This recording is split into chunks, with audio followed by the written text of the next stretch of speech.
آج میں آپ کے سامنے جاوید چودھری کا یہ آرٹیکل پڑھوں گی جو مجھے بہت پسند ہے. اس کا نام ہے یا اللہ تیرا شکر ہے. یہ اس لیے انتخاب کیا گیا ہے اس پیپر کا آج کہ ہو سکتا ہے آپ میں سے کچھ لوگ یہ سمجھتے ہوں کہ ان کو جیل خانے میں بند کر دیا گیا ہے. ٹھیک ہے، تو آئیے دیکھتے ہیں کہ اصل جیل کیا ہوتی ہے. دنیا میں 3 جگہیں ایسی ہیں جہاں آپ زندگی کی اصل حقیقت جان سکتے ہیں. ہم کیا ہیں، ہماری اوقات کیا ہے، ہماری حسرتوں، ہماری خواہشوں اور ہماری سماجی یعنی سوشل، معاشرتی اور معاشی ترقی کی حیثیت کیا ہے. یعنی ہمارا جو سٹیٹس بنا ہوا ہے کہ ہم دوسروں سے بہتر ہیں، اس کی اصل حقیقت کیا ہے. اور ہماری نفرتوں، ہماری رقابتوں اور ہماری دشمنیوں کی اصل حقیقت کیا ہے. یعنی ہم دوسروں سے جو دشمنیاں مول لے لیتے ہیں، ان سے ہم ایک بیر رکھنے لگتے ہیں، ان کو ہم اپنے لیے ناقابل برداشت سمجھنے لگتے ہیں، تو اس کی کیا حقیقت ہے. آپ مہینے میں ایک بار ان جگہوں کا وزٹ کر لیا کریں. آپ کو اپنے ظاہر اور باطن دونوں کی اوقات سمجھ آ جائے گی. میں اکثر ان جگہوں پر جاتا ہوں اور کسی کونے میں چپ چاپ بیٹھ کر زندگی کی اصل حقیقت دیکھتا ہوں اور پھر پوری طرح چارج ہو کر واپس آتا ہوں. یہ 3 جگہیں قبرستان، ہسپتال اور جیل ہیں. آپ کبھی اپنا سب سے قیمتی سوٹ پہنیں، شیو کریں، جسم پر خوشبو لگائیں، جوتے پالش سے چمکائیں، اپنی سب سے مہنگی گاڑی نکالیں اور شہر کے سب سے بڑے قبرستان میں چلے جائیں. آپ ایک کونے سے دوسرے کونے تک کتبے پڑھنا شروع کر دیں. آپ تمام قبروں کا سٹیٹس دیکھیں. آپ کو محسوس ہوگا ان قبروں میں سوئے ہوئے زیادہ تر لوگ سٹیٹس کے لحاظ سے آپ سے کہیں آگے تھے. خصوصاً میں اسلام آباد کے قبرستان کے پاس سے جب گزرتی، خصوصاً جو الوداع کے سامنے ہے، اگر آپ گوگل ارتھ پہ دیکھیں اور اس کو کلوزلی تو بعض قبروں کے کتبے تک آپ دیکھ سکتے ہیں اس پر. یعنی اگر آپ اندر وہاں نہیں بھی جا سکتے تو وہ نام لکھے ہوئے نظر آتے ہیں. یعنی آپ کا کرسر کہیں رکتا نا تو وہ فوراً آپ کو بتاتا ہے کہ یہاں فلاں شخص ہے. ظاہر ہے کہ ایسے کتبے اور پھر اس کا پورا ڈیٹا انٹر کروانا یا ہونا سٹیٹس کی علامت ہے. تو جب میں گزرتی ہوں تو مجھے ہال آتا ہے. اس دفعہ بھی جیسے کل ہم لوگ آئے ہیں تو تقریباً رات کے 3:30 پونے 4 بج رہے تھے جب ہم یہاں سے گزرے. دن کو گزرنے کا بھی اپنی ایک کیفیت ہے، لیکن جب رات کو آپ قبرستان کے پاس سے گزرتے ہیں اور سوراخوں میں سے چھایا ہوا اندھیرا آپ کو دور دور تک نظر آتا ہے تو لٹرلی دل کانپنے لگتا ہے. تو اس وقت بھی میں نے اپنے بیٹے کو کہا کہ انسان دنیا میں کہیں بھی پہنچ جائے لیکن یہاں آ کے سب برابر ہے. ہم کتنا بھی لوگوں سے اوپر نکل جائیں، مال میں، علم میں، ڈگریوں میں، کسی بھی قوت میں کتنے بھی اوپر چلے جائیں، کسی بھی چوٹی پہ جا کے کھڑے ہو جائیں، لیکن جب مرنا ہے تو سب کے برابر چلے جانا ہے. ہاں، فرق اگر ہوگا تو کس چیز سے ہوگا؟ اللہ کے تقوی سے، کہ کس کے دل میں اللہ کا ڈر کتنا تھا اور اس نے اطاعت کتنی کی. تو ایک کونے سے دوسرے کونے تک کتبے پڑھنا شروع کریں. آپ تمام قبروں کا سٹیٹس دیکھیں. آپ کو محسوس ہوگا ان قبروں میں سوئے ہوئے زیادہ تر لوگ سٹیٹس کے لحاظ سے آپ سے کہیں آگے تھے. یہ لوگ آپ سے زیادہ مہنگے سوٹ پہنتے تھے، دن میں 2 بار شیو کرتے، ان کے پاس زیادہ مہنگی پرفیومز تھی، یہ اطالوی یعنی اٹالین جوتے خریدتے تھے، اور ان کے پاس آپ سے زیادہ مہنگی اور لگژری گاڑیاں تھیں. لیکن آج یہ مٹی میں مل کر مٹی ہو چکے ہیں اور قبر کا کتبہ ان کی واحد شناخت رہ گیا ہے. آپ کو محسوس ہوگا یہ لوگ رتبے، اختیار اور تکبر میں بھی آپ سے بہت آگے تھے. مکھیاں بھی ان کی ناک پر بیٹھنے سے پہلے 100 بار سوچتی تھی. ہوائیں بھی ان کے قریب پہنچ کر محتاط ہو جاتی تھی، اور یہ کبھی اس زمین، اس ملک اور اس سسٹم کے لیے ناگزیر سمجھے جاتے تھے. لیکن پھر کیا ہوا؟ ایک سانس ان کے پھیپھڑوں سے باہر نکلی اور واپس جانے کا راستہ بھول گئی، دوبارہ سانس نہ لے سکے. اور اس کے بعد یہ لوگ دوسروں کے کندھوں پر سفر کرتے ہوئے یہاں تک پہنچے اور زندگی انہیں فراموش کر کے واپس لوٹ گئی. اور اب ان کا مرتبہ، ان کے اختیارات اور ان کا تکبر اور ان کی ناگزیریت 2 فٹ کے کتبے میں سمٹ کر رہ گئی.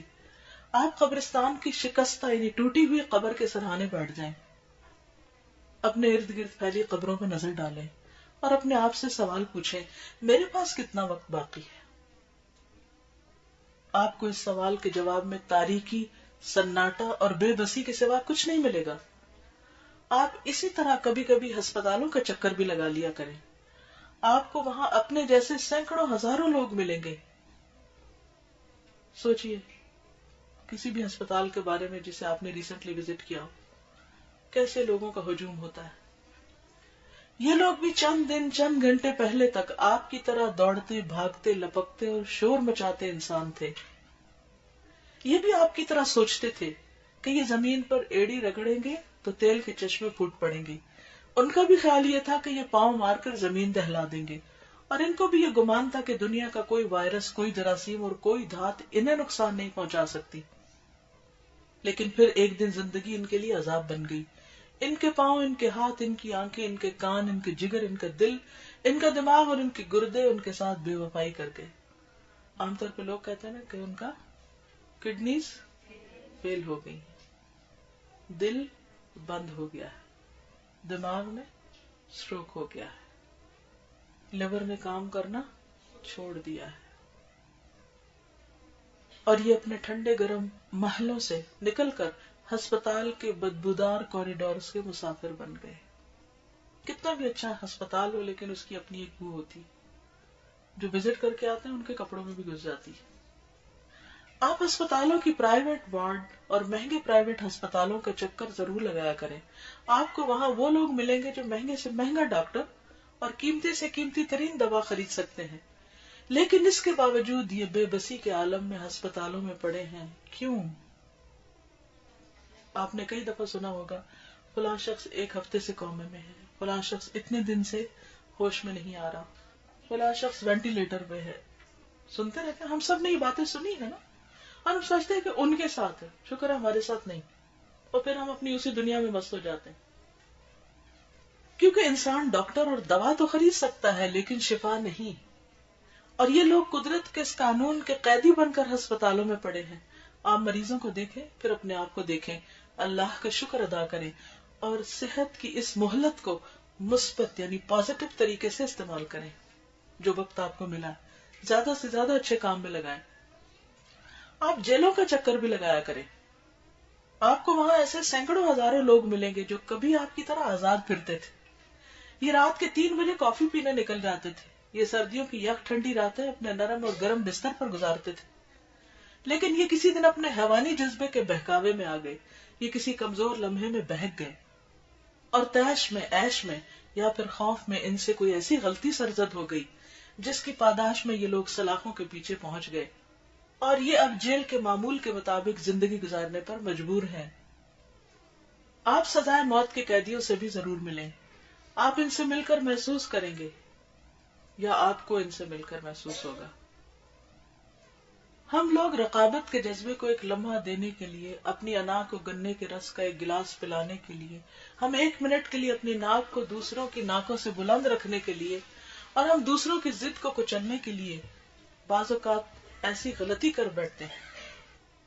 یعنی بعض اوقات دوسرے کے ریشنل بہیویئر کو یا بدتمیزی، بد اخلاقی کو برداشت نہ کرنے کی وجہ سے ایسی غلطی کر بیٹھتے ہیں کہ موت بھی ہم پر ترس کھانے سے انکار کر دیتی ہے. یعنی انسان اپنے ہی ہاتھوں کے کیے ایسی مصیبت پہ پھنس جاتا ہے کہ اس سے نکلنا مشکل ہو جاتا ہے. اور ہم جیل کی سلاخیں پکڑ کر اور اللہ سے معافی مانگ مانگ کر دن کو رات اور رات کو دن میں ڈھلتا ہوا دیکھتے ہیں، لیکن ہماری سزا پوری نہیں ہوتی. آپ جیل کے قیدیوں کو سلاخوں کے پیچھے کھڑے ہو کر اپنی بیویوں کو حسرتوں سے دیکھتے ہوئے دیکھیے. جب وہ ملاقات کے لیے آتے ہیں، فیملی سب پہ جا رہی ہوتی ہیں، آپ ان کی کانپتی ہوئی ان انگلیوں کو دیکھیے جو اپنے بچوں کے لمس کو ترس گئی. آپ ان کے بے قرار پاؤں دیکھیے جنہیں آزادی کا احساس چکھے ہوئے کئی برس بیت گئے.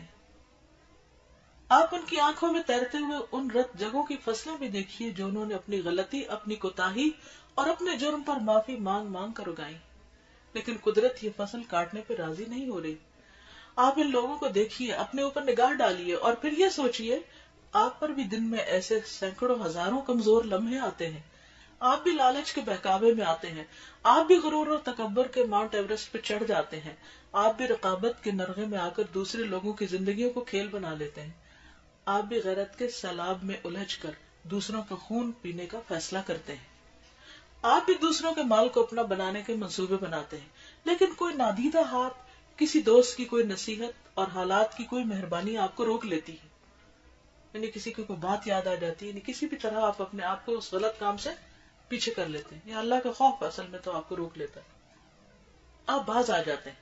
اور یہ بھی ہوتا ہے کہ قدرت آپ پر خاص مہربانی کرتے ہوئے آپ کی خامیوں، آپ کی کوتاہیوں، آپ کی غلطیوں، آپ کے گناہوں اور آپ کے جرائم پر پردہ ڈال دیتی، یہ آپ کو گواہیوں، ثبوتوں، قانون اور کچہریوں سے بچائے رکھتی ہے۔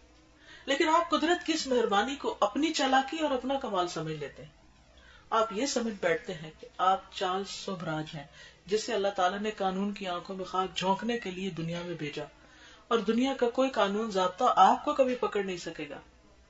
آپ کو قبرستانوں، ہسپتالوں، جیلوں میں بے گناہ معصوم اور انتہائی شریف لوگ بھی ملیں گے، یعنی ضروری نہیں کہ جیل میں برے لوگ ہی جاتے ہیں، بعض اوقات اچھے لوگوں پہ بھی الزام لگ جاتے ہیں اور وہ وہاں پہنچ جاتے ہیں، جیسے یوسف علیہ السلام۔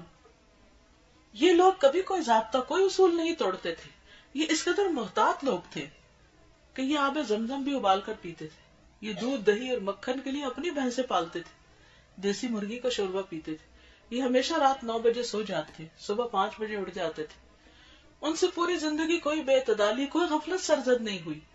آپ ایسے لوگ بھی دیکھیں گے جو آرام سے اپنے گھر میں سوئے ہوئے تھے، جو اپنی لین میں گاڑی چلا رہے تھے یا فٹ پاتھ پر اپنی سمت میں جا رہے تھے، اور آپ کو ایسے لوگ بھی ملیں گے جنہوں نے پوری زندگی قانون کا احترام کیا، یہ تھانے کے سامنے گزرتے ہوئے سر جھکا لیتے تھے اور نیلی پیلی ہر قسم کی یونیفارم کو سلام کر کے آگے جاتے تھے، اور جو دوسری جنگ عظیم کے دوران بننے والے قوانین کا بھی احترام کرتے تھے، اور جنہوں نے آج بھی سائیکل پر بتی لگوا رکھی تھی، لیکن پھر بھی یہ لوگ ناکردہ جرائم میں محبوس ہو گئے، یعنی جو انہوں نے جرم نہیں کیا لیکن پھر بھی پکڑے گئے۔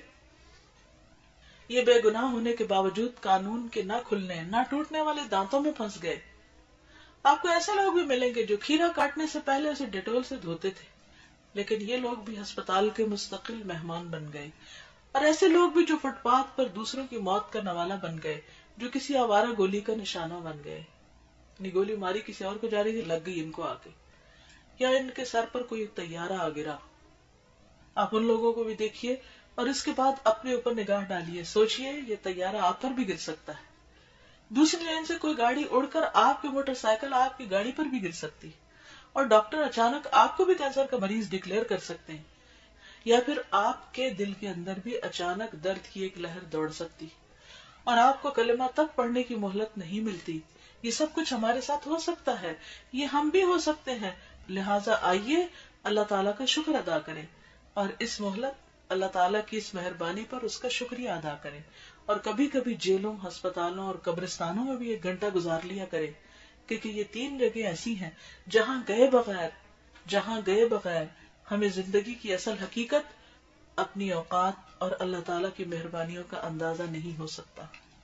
تو اس لیے پڑھتے وقت کبھی آپ کو گھبراہٹ محسوس ہو، کبھی آپ کو یوں لگے کہ جیسے آپ بہت سی چیزیں کر نہیں پا رہے، کہ لائف بہت ریسٹرکٹیڈ ہو گئی ہے، تو کیا سوچ لیا کرے کہ الحمدللہ ابھی تک ہم زندہ ہیں، قبرستان میں نہیں، ہم بیمار نہیں، صحت مند ہیں، چل پھر سکتے ہیں، اپنے کام کاج خود کر سکتے ہیں، ہم آزاد ہیں۔ کیا سیکھا آپ نے اس سے؟ کچھ آپ شیئر کریں؟ کیا خیال آیا سن کر، پڑھ کر؟